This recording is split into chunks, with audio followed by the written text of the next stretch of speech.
السلام عليكم. النهارده معانا حاله تكميم معده، هنوريكم الخطوات بتاعتها. اولا دي حاجه اسمها بوابه المعده زي ما احنا شايفين وبنشاور عليها. بنسيب من 5 ل 7 سم وبنبدا ندبس المعده.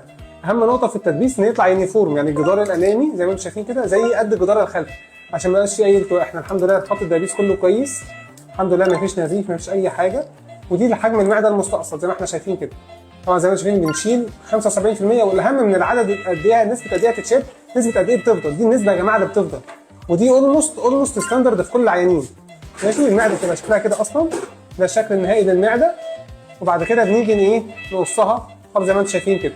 وبعد كده نعمل خطوه الخياطه، هنخلص خطوه الخياطه ان شاء الله ونبلغ ونخيط الاومنتم اللي هو ده في خط الدبيس تاني اللي هو التغليف.